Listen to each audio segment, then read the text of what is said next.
ادب حاصل کرنا دولت کے حاصل کرنے سے بہتر ہے۔ تنگ دماغ لوگوں کے ساتھ مسئلہ یہ ہوتا ہے کہ ان کا منہ ہمیشہ کھلا رہتا ہے۔ منافقت منہ کی بو کی طرح ہوتی ہے، اپنی کا پتہ نہیں چلتا اور دوسرے کی بری لگتی ہے۔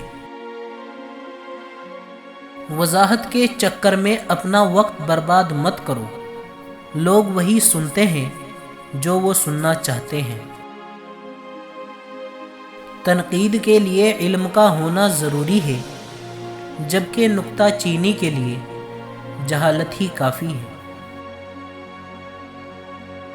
اچھی بات اگر سخت اور کڑوے لہجے میں کہی جائے تو وہ اپنا اثر کھو دیتی ہے۔ اگر حالات پر آپ کی پکڑ اچھی ہے تو زہر اگلنے والے آپ کا کچھ نہیں بگاڑ سکتے۔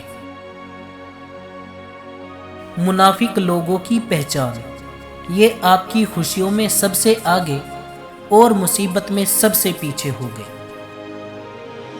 دنیا کا سب سے مشکل کام اپنوں میں اپنا تلاش کرنا۔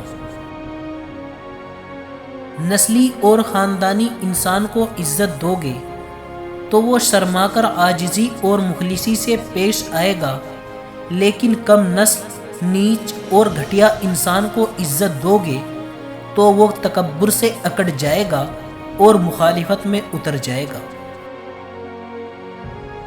خاموش رہنا دب جانے کی علامت نہیں ہے، ترجیحات کا فرق ہے۔